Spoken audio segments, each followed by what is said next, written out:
Pour désinsectiser les grains au stockage sans passer par un produit phyto, il existe plusieurs solutions comme la thermodésinsectisation. Les principaux insectes ravageurs sont sensibles à la chaleur, mais la lutte thermique par un séchoir présente quelques inconvénients.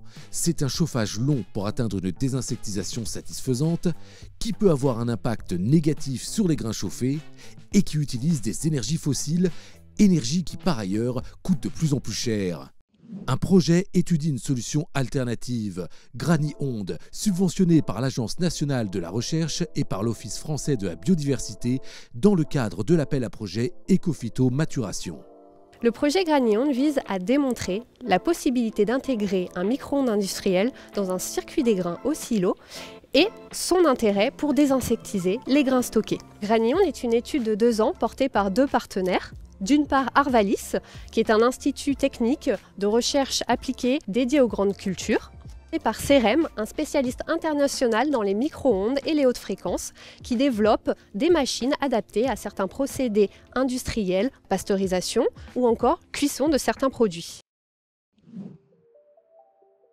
Lors d'un chauffage des grains par micro-ondes, la chaleur ne vient plus de l'extérieur comme avec un séchoir, mais directement du grain lui-même, grâce à la vibration de ses molécules sous l'effet des micro-ondes générées par un tube, le magnétron. L'hypothèse de départ est que cette solution offre une élévation de température plus rapide qu'avec un séchoir, une exposition courte limitant les impacts sur les grains, et un coût de traitement et un impact environnemental réduit.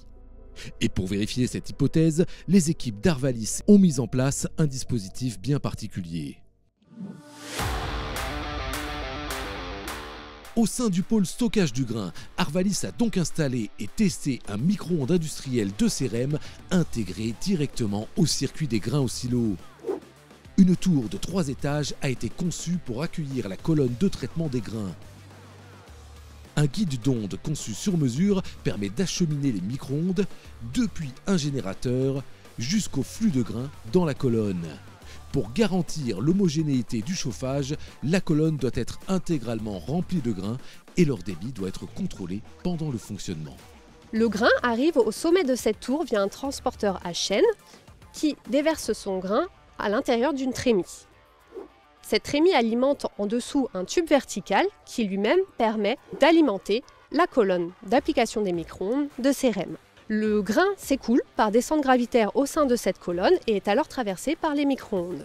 En sortie de cette colonne, c'est un tapis roulant qui permet de récupérer le grain et de réguler son débit.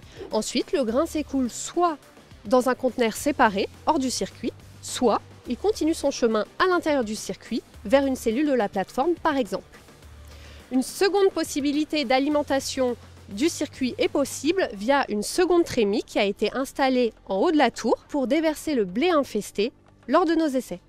Avec ce dispositif, l'équipe d'Arvalis a joué sur 2 paramètres en testant différents couples de température consigne et de débit. Les températures de 60, 70 et 80 degrés Celsius ont donc été couplées à des débits de 1,4 et 2,1 tonnes par heure sur blé et sur orge infestés avec des charançons du riz. A noter que le pilotage de la température des grains au degré près n'est pas garanti. En effet, la puissance envoyée par le générateur de micro-ondes dépend de plusieurs facteurs qui ne sont pas homogènes dans un lot de grains. En utilisant le mode automatique du micro-ondes pour adapter au mieux cette puissance au grain chauffé, un écart de 1 à 3 degrés Celsius a été constaté entre la température cible et la température du grain en sortie de colonne. Les différents échantillons issus de l'expérimentation ont été récupérés, étiquetés et analysés en laboratoire pour tester l'efficacité de la solution.